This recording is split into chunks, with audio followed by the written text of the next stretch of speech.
பார்க்கும் பார்வையின் பிருந்தாவனம் ஊரெங்கும் ஒன்றாக ஓர் கோலமோ என் வீடு வாராமல் ஏன் போகுமோ கைதான போதும் கை சேர வேண்டும் உன்னோடு வாழும் ஓர் நாளும் போதும் என் ஜென்மமே ஈடேறவே பாடு நிலாவே தேன் கவிதை பூமலர உன் பாடலை நான் கேட்கிறேன் பாமாலையை நான் கோர்க்கிறேன் பாடு நிலாவே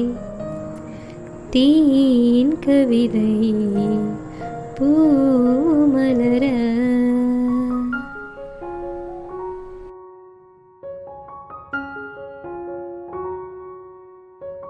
ஹலோ ஃப்ரெண்ட்ஸ், எல்லாருக்கும் வணக்கம். Welcome back to Homely Mom channel. எல்லோரும் எப்படி இருக்கீங்க ஃப்ரெண்ட்ஸ்?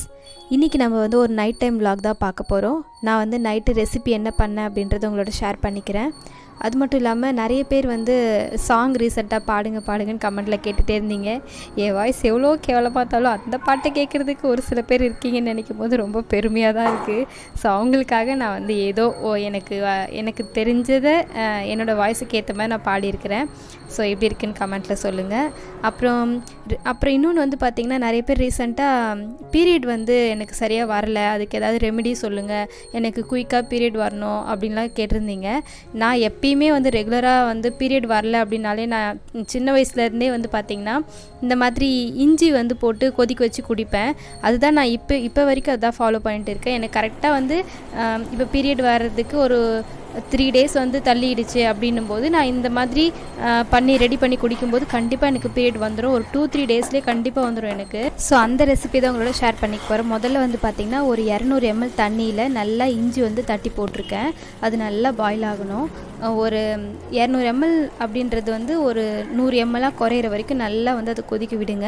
அதுக்கப்புறமா நம்ம வந்து தட்டி வச்சுருக்கிற வெல்லம் தான் சேர்க்கணும். நாட்டு சர்க்கரை இது எதுவுமே வந்து ஒர்க் ஆகாது. வெல்லம் சேர்த்துக்கோங்க. அதுதான் ரொம்ப நல்ல பெனிஃபிட் தரும். சீக்கிரமாக உங்களுக்கு பீரியட் வர்றதுக்கு ஹெல்ப்ஃபுல்லாக இருக்கும். வெல்லம் சேர்த்துட்டு நல்லா அது கரையிற மாதிரி மிக்ஸ் பண்ணி விட்டுருங்க. ரொம்ப நேரம் கொதிக்கணும்னு அவசியம் இல்லை. வெல்லம் வந்து கரைஞ்சாலே போதும். இந்த அளவுக்கு நல்லா மிக்ஸ் பண்ணி விட்டுட்டு இதை நீங்கள் ஃபில்டர் பண்ணி நல்லா கொஞ்சம் உங்களுக்கு பொறுக்கிற சூடு இருக்கும் இல்லையா, அந்த மாதிரி டைமில் நீங்கள் குடிக்கலாம். ரொம்ப சுட குடிக்கக்கூடாது. அதேமாதிரி ரொம்ப ஆற வச்சும் குடிக்க வேண்டாம். கொஞ்சம் அந்த காரம் தெரியணும். அது மட்டும் இல்லாமல் அந்த ஸ்வீட்னஸ் வந்து பார்த்திங்கன்னா திகட்டுற மாதிரி இருக்கணும். அப்போ தான் வந்து நல்ல பெனிஃபிட் இருக்கும். உங்களுக்கு குயிக்காக வந்து பீரியட் வர்றதுக்கு சான்ஸ் அதிகமாகவே இருக்குது. அதனால் நார்மல் இனிப்பை விட கொஞ்சம் திகட்டுற மாதிரி இருந்தால் நல்லது. ஸோ இதை நான் வந்து ஃபில்டர் பண்ணிக்கிறேன். ஃபில்டர் பண்ணிவிட்டு எம்டி ஸ்டொமக்கில் குடிக்கணும். அதுதான் ரொம்ப முக்கியம். நீங்கள் காலையில் வந்து குடிங்க, அப்படி இல்லைன்னா நீங்கள் ஈவினிங் டைமில் கூட குடிக்கலாம்.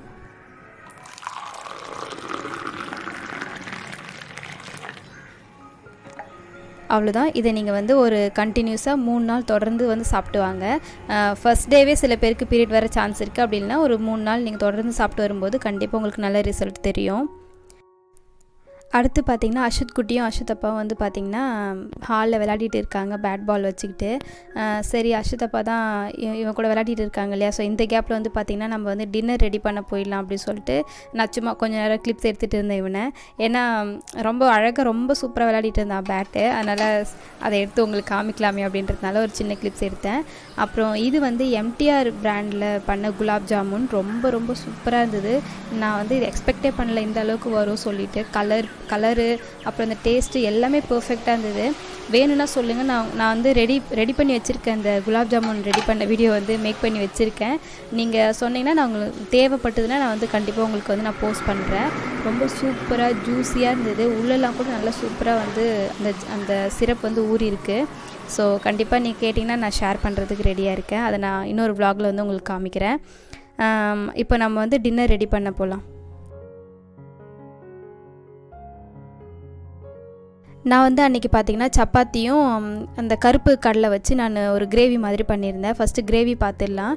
நான் வந்து கொஞ்சம் கடலெண்ணெய் சேர்த்துருக்குறேன். அதில் பட்டை, கிராம்பு, ஏலக்காய், பிரிஞ்சி இலை இதெல்லாம் சேர்த்துட்டு நீல வாக்கில் கட் பண்ணி வச்சுருக்கிற ஒரு 3 வெங்காயத்தை இதோட நான் சேர்த்து நல்லா வதக்கிக்கிறேன். இந்த வெங்காயம் வதங்கிறதுக்காக நான் கொஞ்சமாக வந்து சால்ட்டு சேர்த்துக்கிறேன். இதையும் சேர்த்து நல்லா மிக்ஸ் பண்ணி விட்டுடுங்க. அடுத்தது பார்த்திங்கன்னா நான் தக்காளி வந்து ஒரு 2 தக்காளி நல்லா இந்த மாதிரி அரைச்சி வச்சுருக்கேன். இது கூடவே இஞ்சி பூண்டு சேர்த்து தான் நான் அரைச்சிருக்கிறேன். நீங்கள் இஞ்சி பூண்டு பேஸ்ட் வச்சுருக்கீங்க அப்படின்னா 1 ஸ்பூன் அளவுக்கு தனியாக நீங்கள் சேர்த்துக்கலாம். பட் கொஞ்சமாக இஞ்சி பூண்டு பேஸ்ட்டு தேவைப்படும் அப்படின்றதுனால அதை அரைக்க முடியாது இல்லையா, அதனால் தக்காளி கூடவே சேர்த்து நான் அரைச்சிட்டேன்.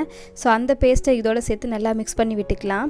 தக்காளி பொறுத்த வரைக்கும் உப்பு, மஞ்சத்தூள் இது 2மே சேர்த்து நம்ம வதக்கும் போது சீக்கிரமாக நமக்கு குக் ஆகிடும். அது மட்டும் இல்லாமல் அதோட ராஸ்மெல் வந்து போயிடும். அந்த தக்காளியோட பச்சை வாசனை இருக்காது, சீக்கிரமாக நமக்கு குக் ஆகி வந்துடும். அதனால் நான் ஒரு 1/2 ஸ்பூன் அளவுக்கு மஞ்சத்தூள் சேர்த்துருக்கிறேன். நம்ம வெங்காயம் வதங்கும் போதே உப்பு சேர்த்ததுனால நான் மறுபடியும் உப்புலாம் சேர்க்கல. ஸோ இப்போ மஞ்சத்தூள், உப்பு இது இந்த தக்காளி பேஸ்ட் எல்லாம் போட்டு மிக்ஸ் பண்ணிவிட்டு மூடி போட்டு ஒரு 3 நிமிஷம் வச்சுருந்தேன். அது நல்லா இந்த அளவுக்கு நல்லா அந்த தண்ணிலாம் சுண்டி தக்காளி நல்லா வந்து வதங்கி வந்துருச்சு. இந்த ஸ்டேஜில் நான் வந்து ஒரே 1 ஸ்பூன் அளவுக்கு குழம்பு மிளகாய்த்தூள் வந்து சேர்த்துக்கிறேன். இது நம்ம வீட்டில் அரைச்ச குழம்பு மிளகாய்த்தூள் தான். அதை நான் வந்து 1 ஸ்பூன் அளவுக்கு சேர்த்துக்கிறேன். சேர்த்துட்டு நல்லா மிக்ஸ் பண்ணி விட்டுடுங்க. நான் இதில் வேறு எந்த கரம் மசாலா வேறு எதுவுமே சேர்க்க போகிறதில்ல. ஏன்னா நம்ம ஆல்ரெடி வந்து அந்த ஹோல் ஸ்பைசஸ் ஆட் பண்ணிட்டோம் இல்லையா, அந்த ஃப்ளேவரே போதும். இப்போ வந்து கொஞ்சமாக ஒரு 100 ml தண்ணி சேர்த்து நல்லா மிக்ஸ் பண்ணி விட்டுக்கலாம். ஏன்னா நம்ம மிளகா பொடி சேர்த்துக்கிறதுனால அடிப்பிடிக்க சான்ஸ் இருக்குது. அடிக்கடி இந்த மாதிரி கிளறி விட்டுக்கிட்டே இருங்க. அப்போ தான் வந்து உங்களுக்கு அடிப்பிடிக்காது, டேஸ்ட்டும் நல்லாயிருக்கும். இப்போ ஒரு மூடி போட்டு ஒரு 5 நிமிஷம் அப்படியே ஸ்லோ ஃப்ளேமில் வச்சு குக் பண்ணுங்கள். மேலே நல்லா எண்ணெய் பிரிஞ்சு வரும். இந்த ஸ்டேஜ் வந்ததுக்கப்புறமா தேங்காய், பொட்டுக்கடலை ஒரு 1/2 மூடி தேங்காய்னு வச்சுக்கோங்களேன். 1/2 மூடி தேங்காய்க்கு 1 கைப்பிடி அளவு பொட்டுக்கடலை, அப்புறம் சோம்பு ஒரு ஸ்பூன் அளவுக்கு சோம்பு, இது 3 போட்டு நல்லா நான் வந்து அரைச்சி வச்சுருக்கேன். ஸோ அந்த பேஸ்ட் இதோடு நான் வந்து ஊற்றிக்கிறேன். அதுக்கப்புறம் ஒரே ஒரு பச்சை மிளகாவை நான் அப்படியே கட் பண்ணாமல் அப்படியே முழுசாக சேர்த்துருக்கிறேன். அப்புறம் ஒரு 1/2 கைப்பிடி அளவுக்கு கொத்தமல்லியே நல்லா இது மாதிரி கட் பண்ணி வச்சுருக்கேன். அதையும் இதோட சேர்த்துட்டு நல்லா மிக்ஸ் பண்ணி விட்டுக்கலாம். தேங்காய், பொட்டுக்கடலை இது 2மே சேர்க்கறதுனால நல்லா நமக்கு திக்னஸ் கொடுக்கும் இந்த கிரேவிக்கு. அதுக்கேற்ற மாதிரி நீங்கள் தண்ணி ஊற்றி உங்களுக்கு எவ்வளோ தேவையோ அந்த மாதிரி நீங்கள் பார்த்து செஞ்சுக்கோங்க. நான் இந்த கிரேவி பார்த்திங்கன்னா நைட்டு செய்கிறேன் இல்லையா, இதையே நான் மறுநாள் காலையிலையும் வச்சுக்கிட்டேன். ஏன்னா எனக்கு குக்கிங் டைம் கொஞ்சம் சேவ் ஆகும் அப்படின்றதுனால. ஸோ காலையிலையும் நான் வந்து சப்பாத்தி செஞ்சேன்றதுனால தான் நைட்டுக்கும் காலையிலையும் சேர்த்து நான் இந்த கிரேவி பண்ணியிருக்கேன். அதனால் எனக்கு இவ்வளோ குவான்டிட்டி வந்திருக்கு. உங்களுக்கு தேவைன்னா அதுக்கேற்ற மாதிரி நீங்கள் நான் சொன்ன அளவுலேருந்து கூடவோ குறைவோ சேர்த்துக்கோங்க. இப்போ நான் மறுபடியும் ஒரு 100 ml தண்ணி ஊற்றி நல்லா மிக்ஸ் பண்ணி விட்டுக்கிறேன். இந்த ஸ்டேஜில் உப்புலாம் பார்த்துக்கோங்க. எனக்கு கொஞ்சம் உப்பு கம்மியாக இருக்குது அப்படின்றதுனால நான் மறுபடியும் கொஞ்சம் உப்பு சேர்த்துருக்கிறேன். சேர்த்துட்டு நல்லா ஒரு மீடியம் ஃப்ளேமில் வச்சு குக் பண்ணுங்கள். இப்போவும் வந்து பார்த்திங்கன்னா உங்களுக்கு நல்லா குக் ஆகி மேலே வந்து நல்லா எண்ணெய் பிரிஞ்சு வர்றது தெரியும். அந்த மாதிரி வரணும். தேங்காய், பொட்டுக்கடலை சேர்த்துருக்கிறதுனால அடிப்பிடிக்க சான்ஸ் இருக்குது. அதனால் அப்பப்போ கிளறி விட்டுக்கிட்டே இருங்க. ஃபைனலாக நம்ம வந்து வேக வச்ச கருப்பு கடலை இருக்கு இல்லையா, அதை வந்து இதோட சேர்த்துக்கலாம். அவ்வளோதான், நம்மளுடைய கிரேவி வந்து ரெடி ஆயிடுச்சு. இது வந்து வெள்ளை கொண்டக்கடலை அப்படின்னா பன்னீர் இது கூட நீங்கள் சேர்த்துக்கலாம். உங்கள்கிட்ட என்ன இருக்கோ அதை சேர்த்துக்கோங்க. நான் வந்து இந்த கருப்பு கடலை சேர்த்துருக்குறேன். நம்மளுடைய கிரேவி வந்து சூப்பராக ரெடி ஆகிடுச்சு. இது சப்பாத்தி, நான் இதுக்கெலாம் ரொம்ப பர்ஃபெக்டாக இருக்கும். பூரிக்கு எப்படின்னு தெரியல, பட் சப்பாத்தி நான்லாம் வந்து ரொம்ப டேஸ்ட்டாக இருக்கும். அப்புறம் நான் சப்பாத்தி இந்த மாதிரி திரட்டும் போதே வந்து பார்த்திங்கன்னா அஷித் குட்டி வந்து என் பக்கத்தில் ஸ்டூல் போட்டு நின்றுக்கிட்டாரு. இதெல்லாம் வந்து அவர் பண்ண சப்பாத்தி தான். இந்த பாட்டில் மூடியை வச்சு எதோ பண்ணி ஷேப் பண்ணி கொடுத்துருக்குறாரு. இதையும் வந்து சுட்டு கொடுமா அப்படி சொன்னான். ஸோ அவனுக்காக அந்த 3 சப்பாத்தி ஃப்ரண்ட்டில் இருக்குது பார்த்திங்களா, அது வந்து அவர் பண்ணது தான். ஸோ அதையும் சுட்டு வச்சுட்டேன். அதுக்கப்புறம் கொஞ்சமாக கிரேவி ஊற்றி நான் வந்து பிளேட்டில் சர்வ் பண்ணிட்டேன். நான் எல்லாம் ரெடி பண்ணி வச்சுட்டு எடுத்துகிட்டு போய் கொடுக்கலான்னு போகும்போதே வந்து பார்த்திங்கன்னா அஷித் குட்டி ஸ்ட்ரெயிட்டாக கிச்சனுக்கே வந்து எடுத்துன்னு ஓடிட்டான். ஏன்னா அவருக்கு பசி போல் இருக்குது, நல்லா விளையாடி டயர்ட் ஆகிட்டு இருக்காரு. அப்புறம் நான் பிளேட்டில் வைக்கும்போதே எடுத்துன்னு போயிட்டான். சரி பரவாயில்ல சொல்லிட்டு அவனே போய் சாப்பிட ஆரம்பிச்சிட்டான். அதுக்கப்புறம் நான் அப்புறம் அஷித் அப்பாவுக்கு எல்லாம் சப்பாத்தி செஞ்சு சாப்பிட்டுட்டோம்.